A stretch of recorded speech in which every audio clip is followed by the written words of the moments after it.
Hello and welcome back everybody to Finally Rob, another video.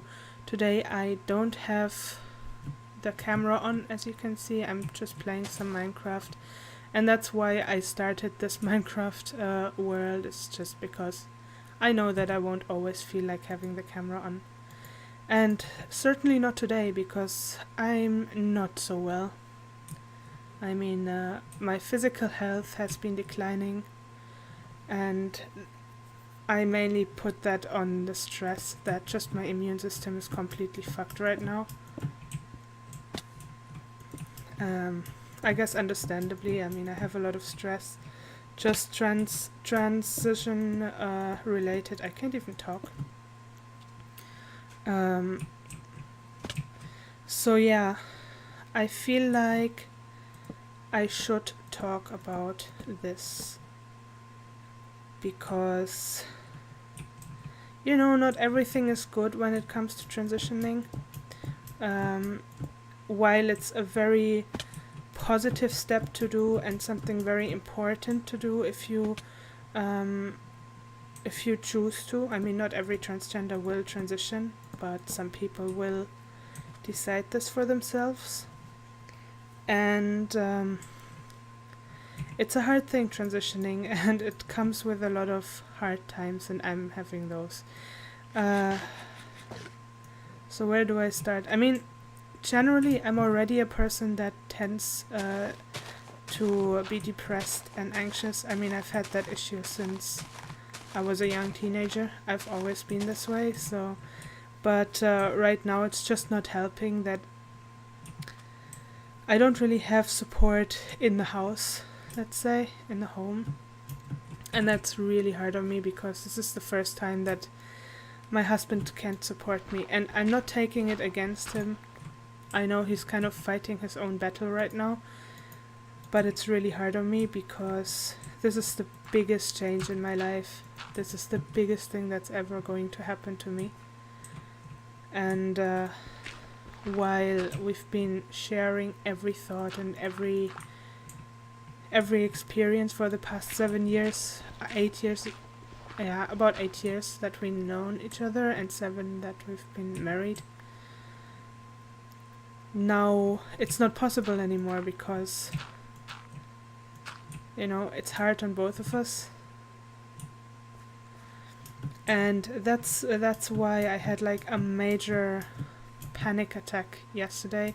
So it wasn't just an anxiety attack, it was actually a proper panic attack. I was completely losing it, and I think I cried for like 2 hours. I just couldn't stop. I was thinking about a lot of things, and I just don't want to go into detail or I'll just start again right now. But yeah, I had to think about a lot of things, and just the possibility that maybe my relationship will be ending over this. And I've been feeling very guilty about the pain that my transition is causing to my husband. Not so much the pain that it's causing to me, because I kind of have a choice, you know, if I'm inflicting pain on myself. But you know, he's kind of an innocent bystander, and he has to deal with this. And it's hard. I don't want him to feel bad or whatever, but I need to do this. And I'm really, really split, and it's very hard to express for me.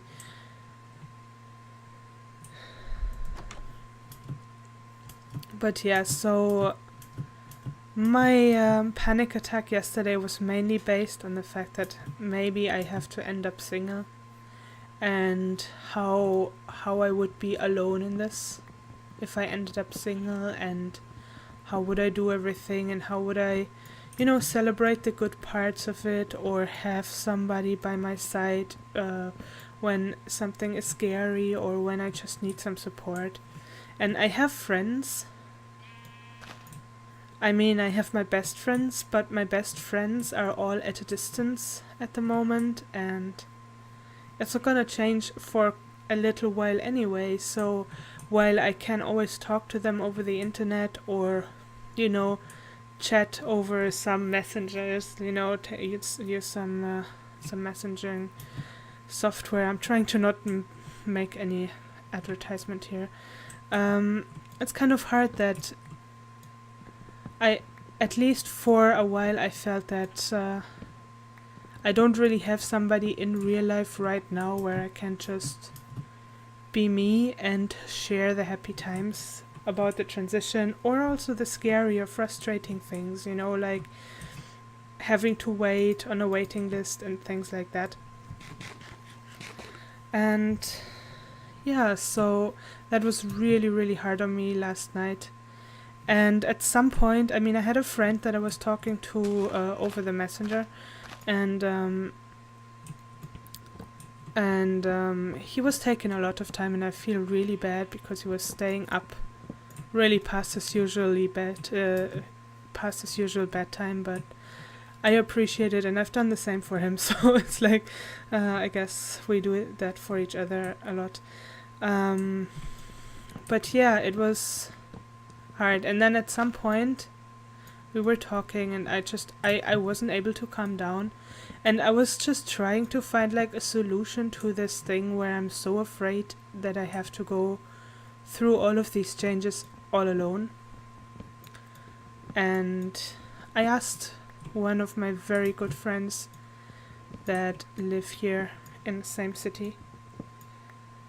I asked her, I'm not gonna say the name because privacy, and I didn't actually ask her, so yeah, but I asked her if I end up single, if she would come with me to my first tea shot, and there wasn't even a delay in this answer, and that was so wonderful. Like, it's just so wonderful. She was like, yes, of course. And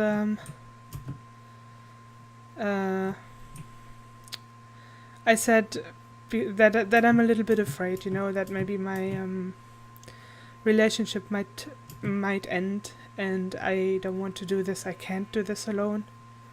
And she told me, like, literally that you're not alone in this. Like, that was really soothing, and it actually ended my anxiety attack, like, right there, right away. So from then on, I was actually able to calm down. But yeah, it's a hard time right now, and I thought that I'd make a little video, and I know I'm rambling, but sometimes, when your thoughts are all over the place, or you just need a moment. Today I'm doing that. This is going up unedited. I feel like a lot of YouTubers kind of edit too much sometimes when they probably shouldn't. And I think in a vlog channel like this one, I want to stay true, and that's why I'm not gonna edit this.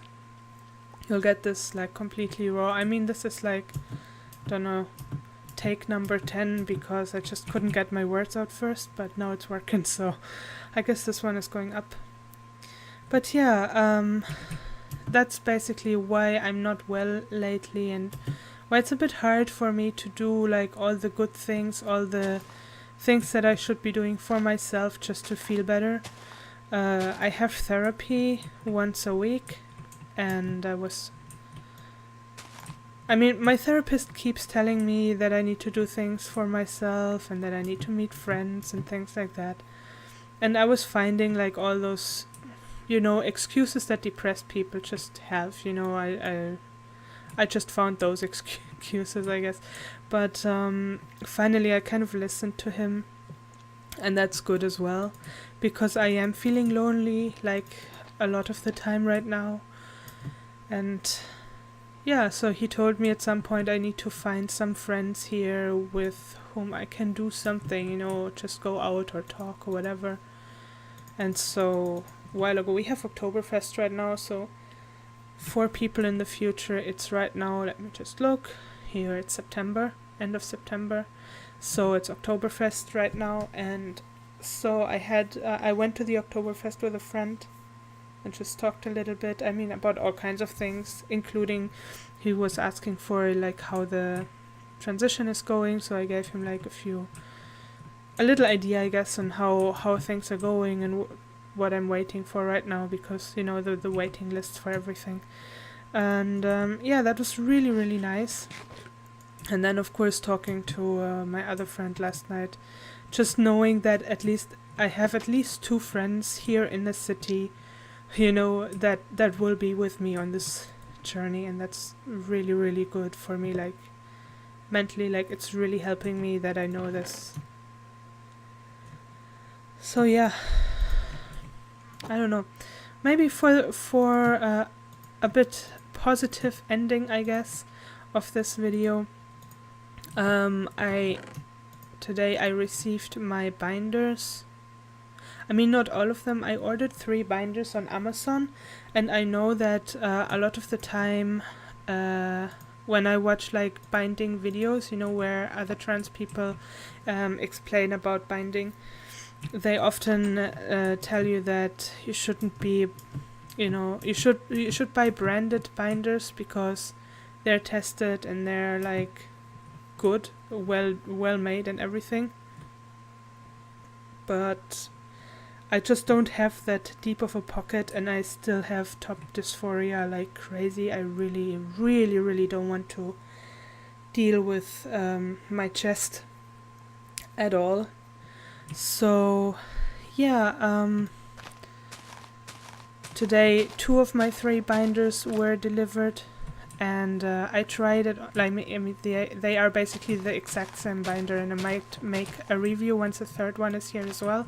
So the same binder that I bought twice, one in white and one in gray, just so I have, depending on what I want to wear or whatever, so I have something that I can put under, under a good shirt or whatever. So they fit. I mean, they don't make my chest flat. That's because my chest is too big to be actually flat from binding, but it actually makes a difference to a sport bra. So to have a proper binder makes a big difference right now. So that's good, I guess. And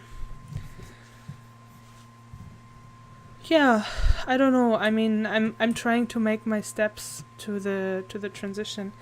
One of the things that I'm going to talk about with my GP next time I see him is my chest, actually. So I have to see my GP anyway because I will get some blood results next week. So I was going to the hospital this week to get some blood works done. Which is basically my GP works a lot with trans people, and he says like he always has some blood works done just to see before you go like on any medical treatment if there is anything that needs to be dealt with. So that's what he sent me to pretty much. And yeah, so that's what I did, and that was really good, I feel. It was just good to, I mean, I wouldn't say that getting blood drawn is something that feels good, but just knowing that things are slowly being done, so that's really good. And it made me just feel good that, I don't have to, I don't know, I don't have to defend who I am to this doctor, and that's really, really good. That's making me feel good. He's just helping me. I mean, the first time I met him, we talked a little bit, about how I felt, and I think just, like an evaluation. And I made a video about it, and I will link it in the box below. So yeah, it just feels good to know that we're doing the steps, And so the results for the blood work should be in next week. And I know that I could be asking the results just over the phone.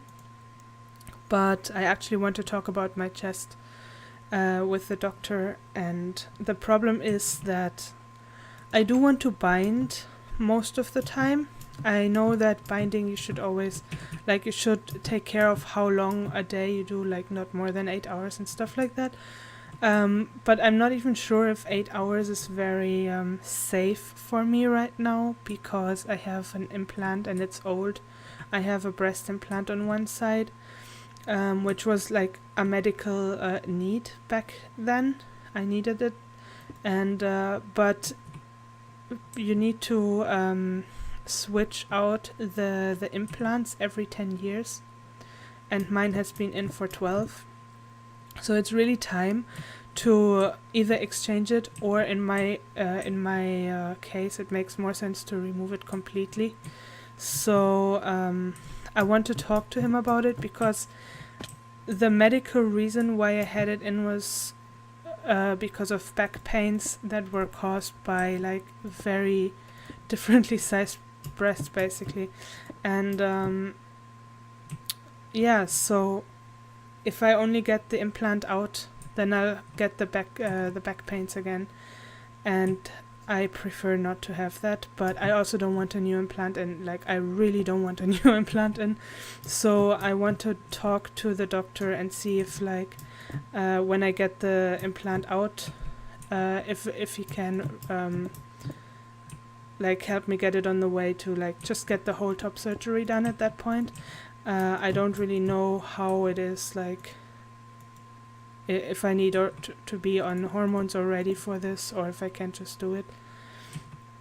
I mean, for me, it just doesn't make sense to get the implant out and then wait with the other side for, I don't know what, a year. You know how long it just takes to get hormones and stuff like that. So I don't want to run around with those severe chest pains that back pains that I had back then for so long, if I can avoid it just by getting it done altogether at that point. But yeah, that's just something that I need to talk to the doctor about and see how it goes, and I'll just update you guys on it, I guess. Yeah, I mean, every person's journey, transition journey is different, and this is mine, I guess. But yeah, I guess thanks for listening to me ramble for I don't even know how long right now, because I was just starting to talk and just didn't stop anymore. But yeah, thanks for watching, thanks for listening. If you have any questions, leave them in the comment box below. If you're not subscribed, don't forget to subscribe. And yeah, I see or hear you all next time. Bye.